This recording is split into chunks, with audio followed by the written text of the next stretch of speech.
Aujourd'hui, les volontaires de Paris vous présentent une vidéo sur le véganisme. Mais avant toute chose, on peut se demander, le véganisme, qu'est-ce que c'est ? Dans la tête de certaines personnes, les véganes sont une sorte de bobos hippies en osmose avec la nature, qui ne mangent que de l'herbe, des fruits, des légumes et des graines. Mais stop aux clichés. Le véganisme vise à exclure toute forme d'exploitation animale. Selon le site veganfrance.fr, un vegan est une personne qui exclut de son alimentation tout produit d'origine animale et qui adopte un mode de vie respectueux des animaux. Donc être vegan, c'est à la fois sur le plan alimentaire, oui, mais également textile, cosmétique, avec des produits non testés sur les animaux par exemple, mais aussi au niveau des loisirs et des activités, comme éviter d'aller au zoo. Alors, maintenant qu'on en sait davantage, on va vous montrer 2 établissements à Paris qui sont dans ce schéma de pensée. Venez avec nous!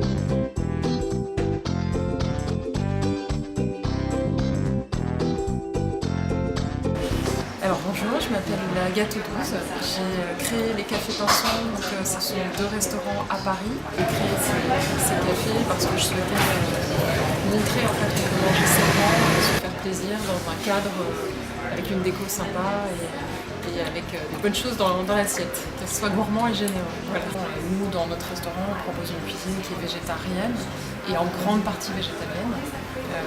C'est par choix pour montrer qu'on peut manger sainement et que ce soit gourmand sans forcément que ce soit avec des produits alimentaires. Mais c'est en train de vraiment bouger en France et à la fois pour des raisons d'éthique animale, mais aussi, alors ce qui a été plus mon cas, mon moteur initialement, pour des raisons de protection de l'environnement.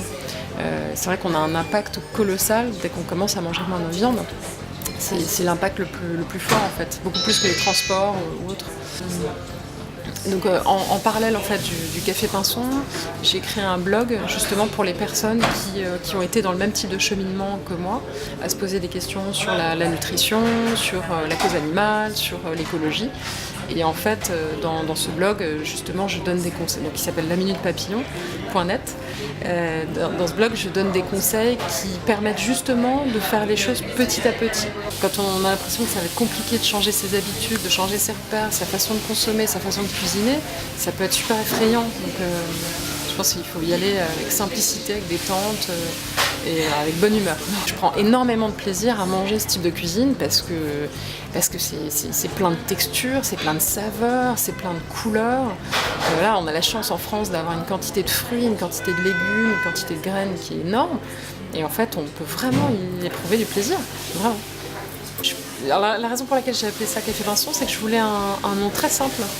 Un nom très simple, très français, pas compliqué et qui ne dise pas forcément écolo, ou bio ou green. Et je voulais un nom qui soit évocateur de nature, évocateur de bonne humeur en fait. Et voilà, l'expression gai comme un pinson, ça m'allait bien. Je trouvais ça sympa.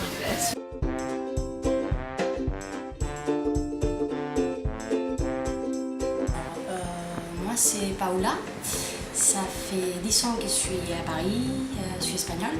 Il y a l'année dernière en fait, j'ai eu l'opportunité de monter 1944 et je me suis lancée. J'ai tout quitté et je me suis lancée dans cette aventure. 1944 c'est un espace qui partage partie galerie. Donc galerie, on expose des artistes émergents, tous les 2 mois il y a une nouvelle expo. Il y a la partie boutique des créateurs, là il doit y avoir une vingtaine de créateurs européens. Et tout est fait main, soit c'est des pièces uniques ou des stocks très limités. C'est des produits véganes et on est dans la récup, recyclage, on essaye de faire tourner l'économie circulaire. Donc on est dans un circuit montré comme quoi il y a une forme de consommation différente. Et après, il y a la partie café, où on fait des jeux détox, des cafés. 1944, c'est l'année de naissance de mon papa. Oh. Et c'est un hommage à lui en réalité, parce que c'est grâce à lui que j'ai réussi à monter ma boîte. Après, on a découvert qu'en 1944, c'est l'année où ça a été créé le mot vegan. Donc ça a super bien tombé.